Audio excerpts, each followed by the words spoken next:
Question number 70 है a convergent sequence converges to.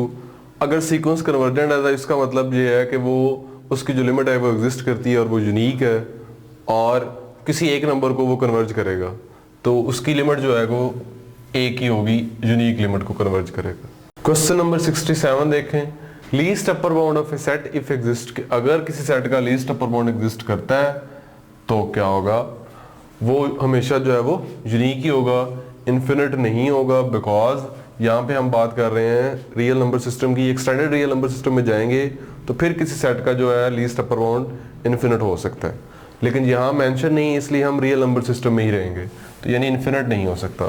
तो least upper bound जो है फाइनाइट होगा, लेकिन हम ये नहीं कह सकते अगर वो फाइनाइट है तो यूनिक भी है, लेकिन अगर वो यूनिक है तो ऑब्वियसली वो फाइनाइट ही होगा। तो और आगे ऑप्शन है ऑलवेज इन फ्रैक्शन। तो लीस्ट अपर बाउंड जो है वो जरूरी नहीं है कि वो फ्रैक्शन भी हो, ठीक है, फ्रैक्शन के अलावा भी कोई हो सकता है नंबर, ठीक है। जैसे फॉर एग्जांपल आपके पास ये वाला सेट है 1/n, n belongs to n, इसका जो लीस्ट अपर बाउंड है सेट A का वो क्या है आपके पास 1। तो ये फ्रैक्शन जरूरी नहीं है कि वो हो सकती है, तो हमारे पास जवाब क्या है, वो क्या है, यूनिक, सी आपकी करेक्ट ऑप्शन। क्वेश्चन नंबर 68 है the greatest lower bound of A set. किसी भी सेट का जो ग्रेटेस्ट लोअर बाउंड है, क्या वो सेट को बिलोंग करता है उसी सेट को या नहीं करता। तो हम देखते हैं एग्जांपल एक, ये आपके पास एक सबसेट है R का, तो इसका जो ग्रेटेस्ट लोअर बाउंड होगा या जिसको हम इन्फिमम बोलते हैं वो क्या होगा 1, और वो A में शामिल है, यानी ये वाली हमारी ऑप्शन जो है वो इससे क्रॉस हो जाएगी क्योंकि उसने कहा है वो सेट को बिलोंग नहीं करता।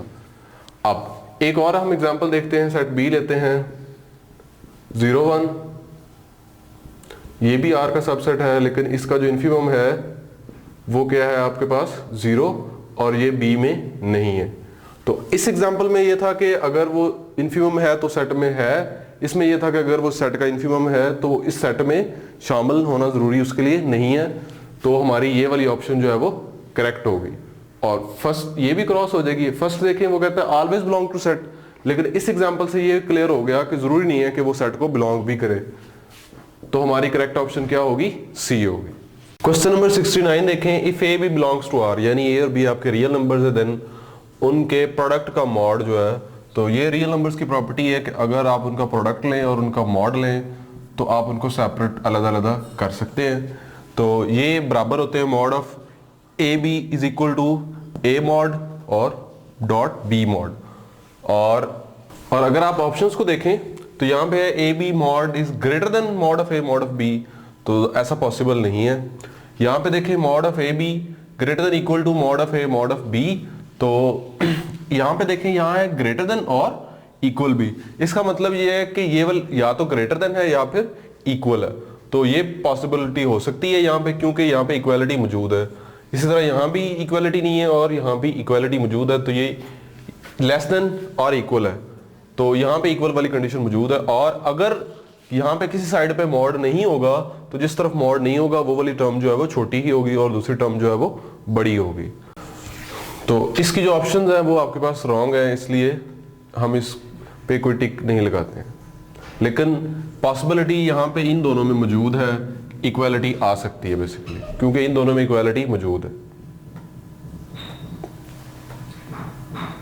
नेक्स्ट क्वेश्चन है every pair of real numbers A and B satisfied one and only one of the conditions, A greater than B, A is equal to B और बी लेस देन ए। तो आप ये देखें first और last बिल्कुल same है, तो यहाँ पे मिस्टेक है, यहाँ एक्चुअली ये आना था b is greater then a। इस प्रॉपर्टी को क्या कहते हैं, इस प्रॉपर्टी को हम बोलते हैं ट्रिकोटोमी प्रॉपर्टी।